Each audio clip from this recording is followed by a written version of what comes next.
Hello बच्चों, good morning. बच्चों, आज मैं आप लोग को सामाजिक विज्ञान का पाठ 9 पढ़ाने वाली हूँ। पाठ का नाम है भारत लोक जीवन, अर्थात भारत में रहने वाले लोगों का सामाजिक जीवन कैसा है, उसके बारे में हम लोग पढ़ेंगे और जानेंगे। हम पढ़ते हैं, भारत एशिया महाद्वीप का विशाल देश है, यानी बहुत बड़ा देश है। इसकी विभिन्नता अर्थात एकता रसमय है, यानी रस से युक्त है।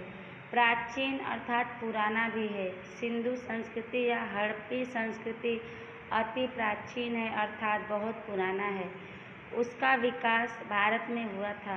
भारत का भूतल भी वैविध्यपूर्ण है। यहाँ ऊंचे गिरि शिखर, बड़े मैदान, कहीं जंगल, कहीं रेगिस्तान, कहीं समुद्र तट है। कर्कवृत्त भारत से गुजरती है। यहाँ की ऋतुओं में भी विविधता है। ऐसी विभिन्नता, प्राचीनता, विशालता, इन सभी का असर लोगों के जीवन पर प्राकृतिक तौर पर ही पड़ता है। भारत के राज्यों में धर्म, जाति, भाषा और बोली में विभिन्नता रखने वाले लोग रहते हैं। इतनी विभिन्नता में लोगों के मन में एकता का भाव रहा है। सभी भारत के नागरिक हैं, सभी भारतीय हैं। ऐसा भाव, ऐसी सोच और गौरव सभी को है। भारत के भिन्न भिन्न राज्यों के लोगों के बारे में जानेंगे। यहाँ बताया गया है कि भारत एशिया महाद्वीप का बहुत बड़ा देश है। इसकी अनेकता रस से युक्त है, पुराना भी है। सिंधु संस्कृति या हड़प्पी संस्कृति बहुत ही प्राचीन है, पुराना है। उसका विकास यानी प्रगति भारत में हुआ था। भारत का जो जमीन है, भूतल यानी जमीन भी विविधता से पूर्ण है। यहाँ ऊंचे गिरि शिखर, बड़े मैदान, कहीं जंगल है तो कहीं रेगिस्तान है, कहीं समुद्र का किनारा है। कर्कवृत्त भारत से गुजरती है। यहाँ की मौसमों में अनेकता है। ऐसी अनेकता, प्राचीनता, विशालता, इन सभी का असर अर्थात प्रभाव लोगों के जीवन पर प्राकृतिक तौर पर ही पड़ता है। भारत के राज्यों में धर्म, जाति, भाषा और बोली में विभिन्नता यानी अंतर रखने वाले लोग रहते हैं। अलग अलग धर्म के लोग, अलग अलग जाति, अलग अलग भाषा बोली बोलने वाले लोग रहते हैं। इनकी अनेकता में लोगों के मन में एकता का भाव रहा है। सभी भारत के नागरिक हैं, सभी भारतीय हैं। ऐसी सोच और ऐसी गौरव सभी को है। भारत के अलग अलग राज्यों के बारे में हम लोग जानेंगे यहाँ पे आगे। पहला है पश्चिमी भारत का लोक जीवन। पश्चिमी भारत के लोगों का जीवन कैसा है, उनके बारे में हम लोग पढ़ेंगे।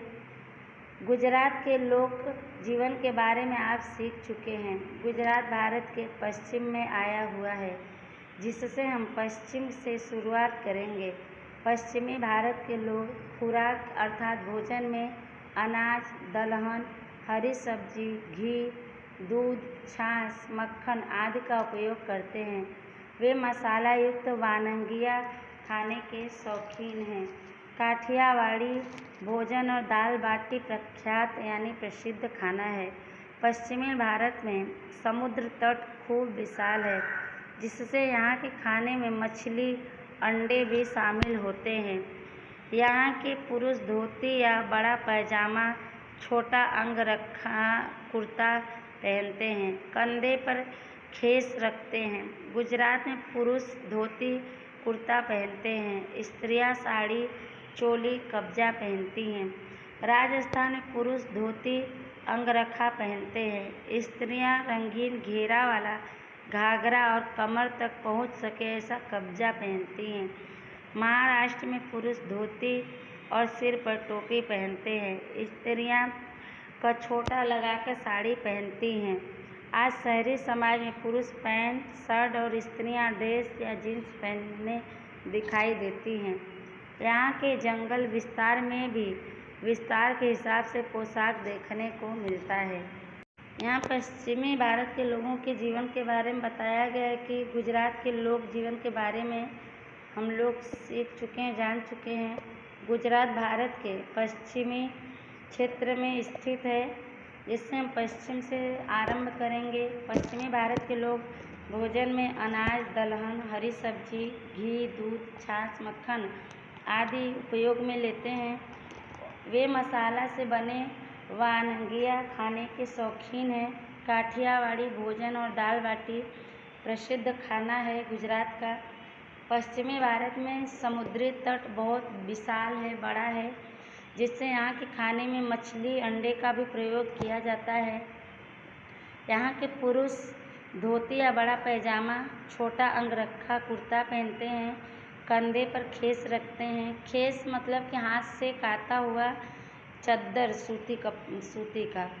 गुजरात में पुरुष धोती कुर्ता पहनते हैं, स्त्रियाँ साड़ी, चोली, कब्जा पहनती हैं। राजस्थान में पुरुष धोती, अंगरखा पहनते हैं, स्त्रियाँ रंगीन घेरे वाला घाघरा और कमर तक पहुँच सके ऐसा कब्जा पहनती हैं। महाराष्ट्र में पुरुष धोती और सिर पर टोपी पहनते हैं, स्त्रियाँ कछोटा लगाकर साड़ी पहनती हैं। करें कि आज शहरी समाज में, शहर में रहने वाले लोगों में पुरुष पैंट, शर्ट और स्त्रियाँ ड्रेस या जीन्स पहनते दिखाई देती हैं।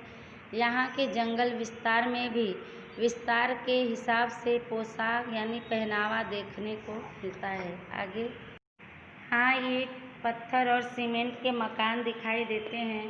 जंगल या पर्वतीय प्रदेश में रहती आदिवासी प्रजा अलग अलग झोपड़े में रहती है, जो ज़्यादातर बांस और सागौन से बने होते हैं। राजस्थान, गुजरात, महाराष्ट्र और मध्य प्रदेश के गांव में मिट्टी, गोबर, पत्थर और ईंट के मकान देखने को मिलते हैं। यहाँ गुजराती, हिंदी, राजस्थानी, कोंकणी और मराठी जैसी भाषाएं बोली जाती हैं। जंगल या आदिवासी विस्तार में कई प्रादेशिक बोलियां भी बोली जाती हैं। पश्चिमी भारत के लोगों के आवास के बारे में बताया गया है कि यहाँ ईंट, पत्थर और सीमेंट के मकान दिखाई देते हैं। जंगल या पर्वतीय प्रदेश में यानी पर्वत के क्षेत्र में रहने वाले आदिवासी प्रजा अलग अलग झोपड़े में रहती है। ज़्यादातर बांस और सागौन से बने होते हैं इनके झोपड़े। राजस्थान, गुजरात और महाराष्ट्र और मध्य प्रदेश के गांव में मिट्टी, गोबर, पत्थर और ईंट के मकान देखने को मिलते हैं। यहाँ गुजराती, हिंदी, राजस्थानी, कोंकणी और मराठी जैसी भाषाएं बोली जाती हैं। जंगल या आदिवासी क्षेत्र में कई जगह पे प्रादेशिक बोलियां भी बोली जाती हैं। आगे भारतीय प्रजा उत्सव प्रिय है। यहाँ भी विभिन्न उत्सव त्यौहार मनाए जाते हैं। गुजरात के रास गरबे दुनिया भर में प्रख्यात है अर्थात प्रसिद्ध है। गुजरात में लोक मेले जिसमें तरणेतर, भवनाथ, शामलाल जी, डांग दरबार इत्यादि खूब प्रसिद्ध है। राजस्थान के लोकगीत, लोक नृत्य विशेष प्रकार के होते हैं। उनका घूमर नृत्य ज़्यादा प्रसिद्ध है। महाराष्ट्र का लावड़ी भी विख्यात है। सभी लोग साथ मिलकर त्यौहार मनाते हैं। यहाँ दीपावली, गणेश चतुर्थी, ईद, क्रिसमस जैसे त्यौहार एवं विविध यानी अलग अलग मेले लोग साथ मिलकर मनाते हैं। यहाँ पे कह रहे हैं कि भारत में रहने वाले लोग उत्सव प्रिय है, त्यौहार मनाना अच्छा लगता है सभी को। यहाँ भी अलग अलग उत्सव त्यौहार मनाए जाते हैं। गुजरात के रास गरबे पूरे विश्व में प्रसिद्ध है। गुजरात में लोक मेले जिसमें तरणेतर, भवनाथ, शामलाल जी, डांग दरबार इत्यादि बहुत प्रख्यात है। राजस्थान के लोकगीत, लोक नृत्य खास प्रकार के होते हैं। उनका घूमर नृत्य ज़्यादा प्रसिद्ध है, प्रख्यात है। महाराष्ट्र का लावड़ी भी प्रसिद्ध है। सभी लोग साथ मिलकर त्यौहार मनाते हैं।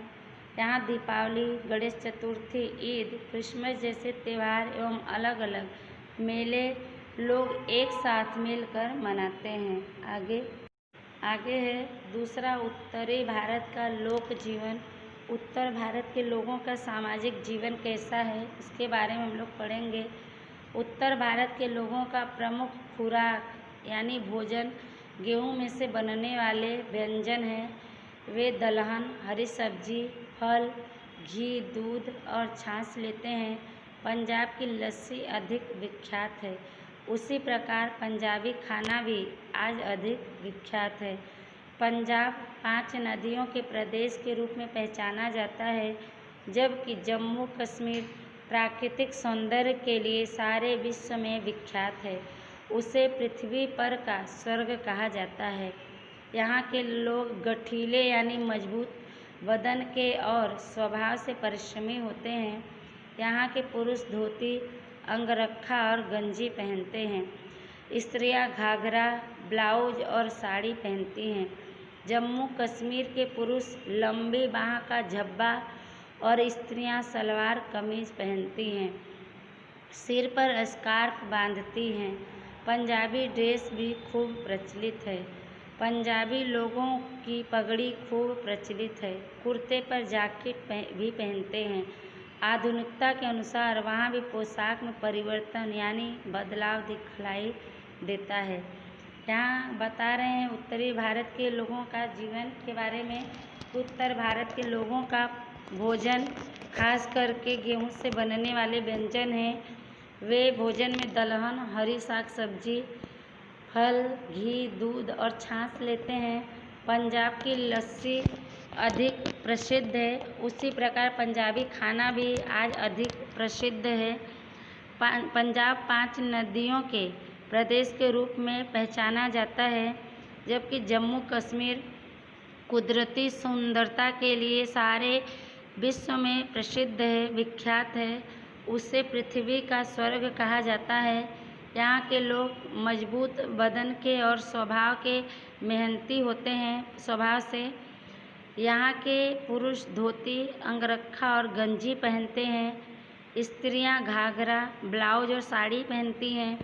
जम्मू कश्मीर के पुरुष लंबी बाह का झब्बा और स्त्रियाँ सलवार कमीज पहनती हैं, सिर पर स्कार्फ यानी रुमाल बांधती हैं। पंजाबी ड्रेस भी खूब प्रसिद्ध है। पंजाबी लोगों की पगड़ी भी खूब प्रसिद्ध है। कुर्ते पर जैकेट भी पहनते हैं पंजाबी लोग। आधुनिकता के अनुसार वहाँ भी पोशाक में बदलाव दिखाई देता है। आगे उत्तर भारत में ईंट और मिट्टी से बने लकड़ी और पत्थर के एवं पक्की छत वाले मकान देखने को मिलते हैं। कश्मीर में आए हुए डल सरोवर में नौका घर देखने को मिलते हैं। यह नौका घर अर्थात शिकारा। उत्तर भारत के ज़्यादातर लोग हिंदी भाषा बोलते हैं। इसके अलावा पंजाबी, सिंधी, कश्मीरी भाषा भी बोली जाती है। उत्तर प्रदेश में वहाँ की प्रादेशिक बोलियाँ भी बोली जाती हैं, जिसमें अवधी, ब्रज, भोजपुरी, बिहारी आदि है। यहाँ के उत्सव, त्यौहार एवं मेले ज़्यादा प्रसिद्ध हैं। पंजाब का भांगड़ा नृत्य ज़्यादा प्रचलित है। कश्मीर लोकगीत, उत्तर प्रदेश और पंजाब के भजन भी प्रचलित है। पंजाब के लोग उत्साही और खुशमिजाज हैं।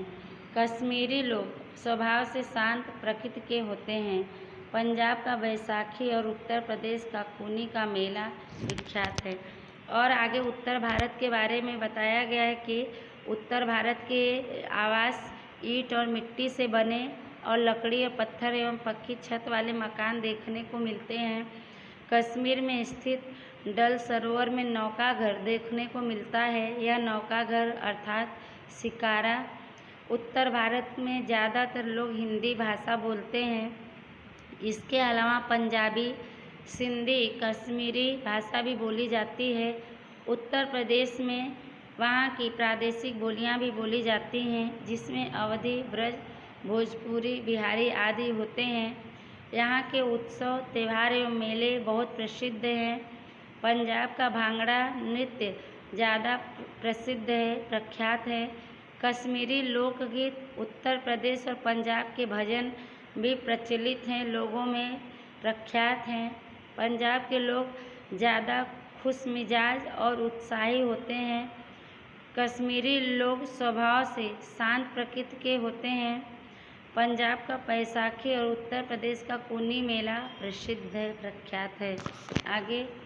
आगे है भारत के उत्तर में आए हुए कश्मीर में पानी के कई सरोवर हैं।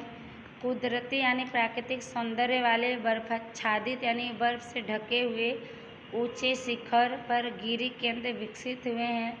यहाँ लकड़ी पर का नक्काशी काम, कपड़े पर का कसीदे का काम, गलीचे आदि की अधिक तारीफ यानी प्रशंसा होती है। कश्मीर में फूलों के बाग हैं, केसर के खेत हैं। उत्तर भारत के लोगों की प्रमुख आर्थिक प्रवृत्ति कृषि और खेत पर आधारित प्रवृत्तियां हैं। पंजाब खेत उत्पादन में अग्रसर है यानी आगे है। कृषि उद्योग आधारित आजीविका लोग पाते हैं। आगे यहाँ उत्तर भारत के लोगों के बारे में बताया गया है कि उत्तर भारत में स्थित कश्मीर में पानी के कई सरोवर यानी तालाब हैं। प्राकृतिक सौंदर्य वाले बर्फ से ढके हुए ऊंचे शिखर पर गिरी केंद्र प्रगति किया है, विकसित हुए हैं। यहाँ लकड़ी पर बने नक्काशी काम, कपड़े पर कसीदे का काम यानी डिजाइन, गलीचे आदि की अधिक प्रशंसा होती है। कश्मीर में फूलों के बाग हैं, केसर की खेती होती है। उत्तर भारत के लोगों की प्रमुख आर्थिक कार्य कृषि यानी खेती और खेत पर आधारित कार्य हैं, प्रवृत्तियां हैं। पंजाब खेत के उत्पादन में आगे है। गृह उद्योग पर आधारित आजीविका लोग पाते हैं यानी अपने घर का पालन पोषण करते हैं। आगे तीसरा है दक्षिण भारत का लोक जीवन। दक्षिण भारत के लोगों का जीवन कैसा है, खान पान, पहनावा ओढ़ावा, उसके बारे में हम लोग पढ़ते हैं। दक्षिण भारत के राज्यों को समुद्र तट का लाभ मिला है। यहाँ के लोग कद में छोटे और गठीले बदन के होते हैं।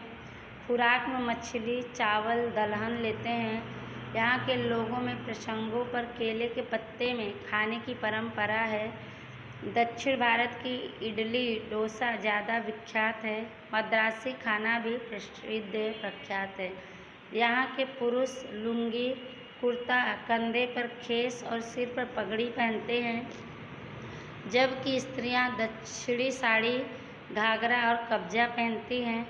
केरल के पुरुष लुंगी पहनते हैं, छोटी धोती भी पहनते हैं। स्त्रियां फूलों की शौकीन होती हैं, सिर पर गजरा लगाती हैं। नाविक अपनी अलग ही पोशाक पहनते हैं।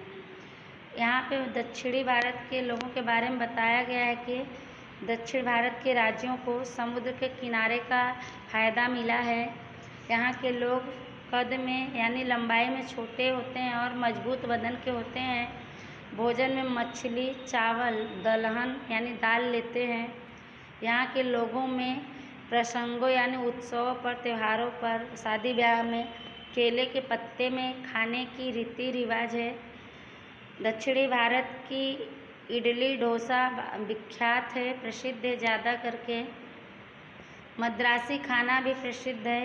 यहाँ के पुरुष लुंगी, कुर्ता, कंधे पर खेस और सिर पर पगड़ी पहनते हैं, जबकि स्त्रियां दक्षिणी साड़ी, घाघरा और कब्जा पहनती हैं।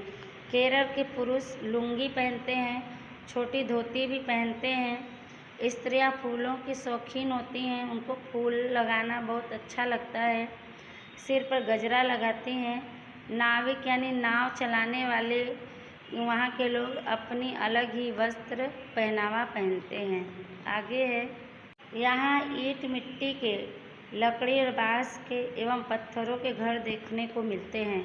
समुद्र तट पर बसने वाले लोग झोपड़े बनाकर रहते हैं। केरल में भी नौका घर देखने को मिलते हैं। यहाँ वर्षा का प्रमाण ज़्यादा होने से घर के छप्पर ज़्यादा ढाल वाले होते हैं। घर में बाँस से बना फर्नीचर खूब सुंदर होता है। यहाँ के आवास के बारे में बताया गया है कि यहाँ के आवास ईंट मिट्टी के, लकड़ी और बाँस के एवं पत्थरों के बने देखने को मिलते हैं। समुद्र के किनारे पर बसने वाले लोग झोपड़े बनाकर रहते हैं। केरल में भी नौका घर देखने को मिलते हैं। यहाँ बरसात की मात्रा ज़्यादा होने से घर के छप्पर ज़्यादा ढाल वाले होते हैं। घर में बाँस से बना फर्नीचर भी खूब सुंदर होता है। आगे दक्षिण भारत में भाषा की विविधता देखने को मिलती है। यहाँ अंग्रेजी और प्रादेशिक भाषाएं ज़्यादा बोली जाती हैं, जिसमें तमिल, तेलुगु, कन्नड़, मलयालम आदि का समावेश होता है। दक्षिण भारत में उत्सव और त्योहारों की ज़्यादा विविधता देखने को मिलती है। यहाँ ओणम और दीपावली जैसे त्यौहार विशेष रूप से मनाए जाते हैं। जगन्नाथपुरी की रथ यात्रा जग विख्यात है।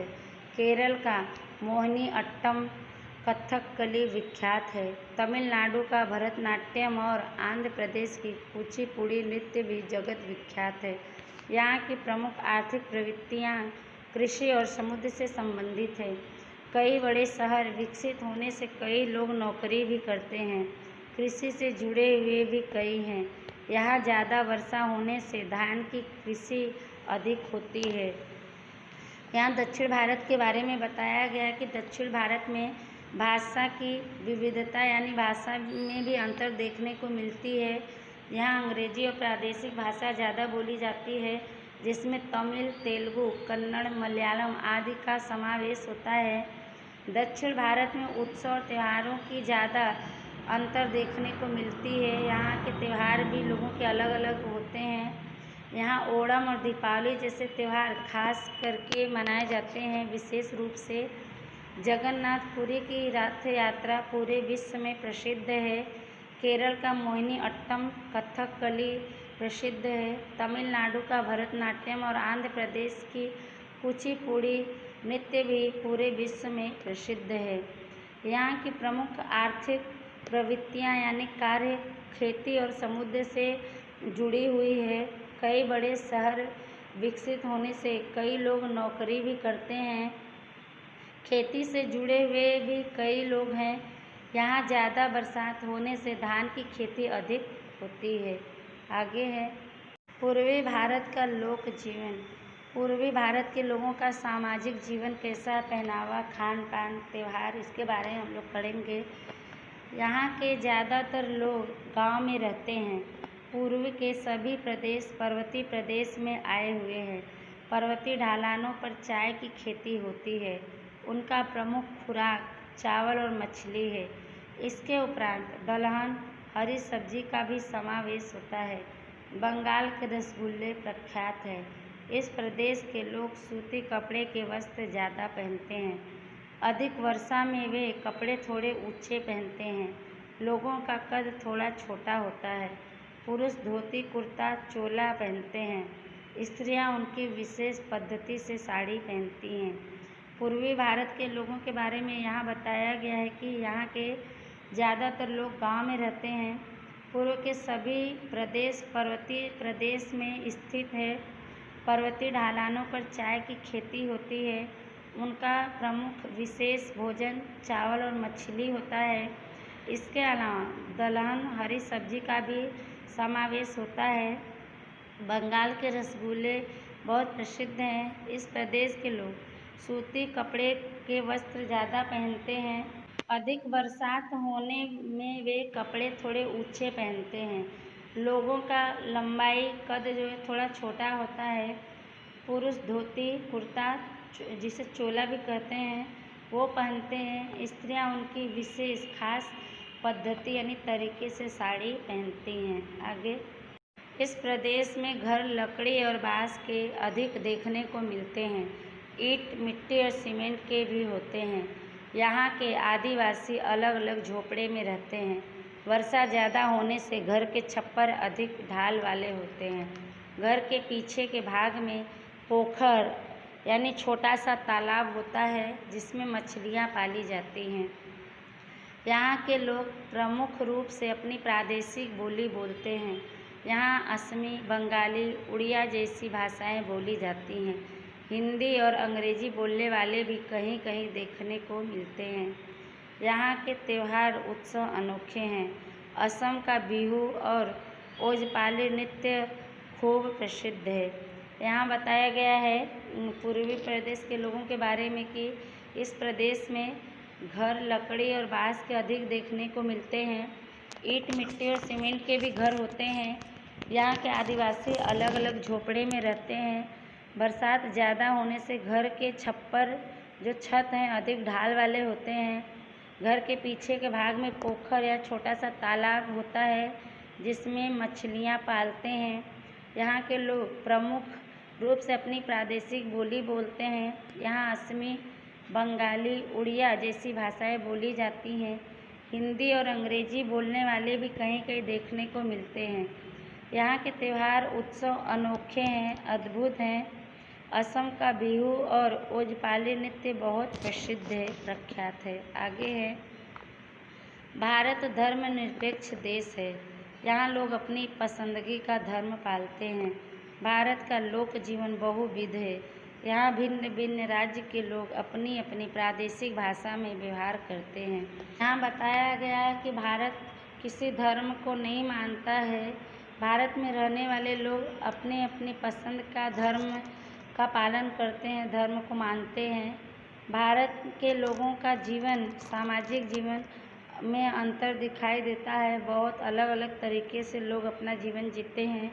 यहाँ अलग अलग राज्य के लोग अपनी अपनी प्रादेशिक यानी जिस प्रदेश में रहते हैं उस प्रदेश की भाषा में व्यवहार करते हैं। आगे, सभी लोग एक दूसरे के त्यौहार मनाते समय धूम मचाते हैं। राष्ट्र के राष्ट्रीय त्यौहार लोग खूब अनोखे उत्साह से, उमंग से मनाते हैं।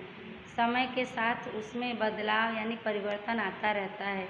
आज संदेश और यातायात बढ़ने से हमें लोगों की खुराक, पोशाक, आवास और रहन सहन में आधुनिकता यानी नयापन देखने को मिलती है। भारत के लोक जीवन में विश्व के अन्य देशों के संपर्क के कारण ही बदलाव आते रहते हैं। यहाँ पे कह रहे हैं कि सभी लोग एक दूसरे के त्यौहार मनाते समय बहुत धूमधाम मचाते हैं, बहुत खुशी मनाते हैं। राष्ट्र यानी जो हमारा राष्ट्रीय त्यौहार है 26 जनवरी, 15 अगस्त, ऐसे त्यौहार को लोग खूब अनोखे, अद्भुत, नए तरीके से उत्साह के साथ मनाते हैं। समय समय के साथ इसमें परिवर्तन आता रहता है। आज संदेश और यातायात बढ़ने से हमें लोगों के भोजन, पोशाक यानी वस्त्र, पहनावा, आवास यानी घर और रहन सहन में नयापन देखने को मिलती है। भारत के लोक जीवन में विश्व के अन्य देशों के संपर्क यानी उनके साथ जुड़े रहने के कारण परिवर्तन आते रहते हैं, बदलाव होता रहता है। आगे, परिवर्तन स्वीकार्य है, फिर भी हमें अपनी संस्कृति को बचाना है, उसके गौरव को अच्छी तरह संभालना है। परिवर्तन के इस युग में भी हमने अपनी सांस्कृतिक विरासत को बचाए रखा है, यही गौरव युक्त है बात है। यहाँ करें कि परिवर्तन यानी बदलाव मंजूर है, स्वीकार है, फिर भी हमें अपनी संस्कृति, अपनी पहचान को बचाना है, अपने गौरव को, अपने शान को अच्छी तरह संभालना है। बदलाव के इस युग में, इस समय में हमने अपनी सांस्कृतिक विरासत को बचाए रखा है, यह गौरव से युक्त, गौरव से पूर्ण बात है। आगे है, भारत विविधताओं वाला देश है। भारत के लोगों में जितना वैविध्य है उतना दुनिया में कहीं नहीं है। भारत में कश्मीर से कन्याकुमारी तक और गुजरात से अरुणाचल तक लोगों के रूप, रंग, दिखावा, पोशाक, आहार, भाषा और संस्कृति की भिन्नता देखने में आती है। भारत के आदिवासियों में भी ऐसी भिन्नता दिखती है। बिना सांप्रदायिक देश होने से कई धर्म के लोग रहते हैं। यहाँ मानव और पर्यावरण के बीच का सहसंबंध सहज रूप से जुड़ा है। भारत के रीति रिवाज, ख्याल, मान्यताएं, भाषा, समाज रचना, धर्म और उनके नीति नियम और उसका राजनीतिक और आर्थिक ढांचा जगत में अन्यत्र यानी कहीं दूसरे जगह नहीं दिखाई देता है। इसलिए ही तो भारत कई विविधताओं वाला देश है। इसमें बताया गया कि भारत अनेकता रखने वाला देश है। भारत के लोगों में जितना अंतर है दिखाई देता है उतना दुनिया में कहीं भी नहीं है। भारत में कश्मीर से कन्याकुमारी तथा गुजरात से अरुणाचल तक लोगों के रूप, रंग, दिखावा, पोशाक, पहनावा, आहार यानी भोजन, भाषा और संस्कृति में भिन्नता, अंतर देखने को मिलती है। भारत के आदिवासी में भी ऐसा अंतर दिखाई देता है। भारत बिना किसी जाति धर्म वाला देश होने से कई धर्म के लोग रहते हैं इस देश में। यहाँ मानव और पर्यावरण के बीच का सहसंबंध यानी अपने आप से जुड़ा हुआ रिश्ता है।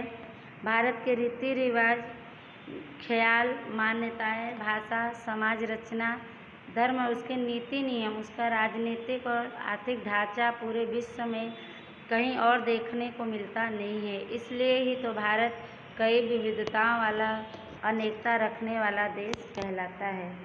बच्चों, यह पाठ आपका समाप्त हुआ है। वीडियो को आप लोग ध्यान से सुनिएगा। 1 से 2 बार इसका प्रश्न उत्तर आपको भेज दिया जाएगा। तब तक के लिए धन्यवाद।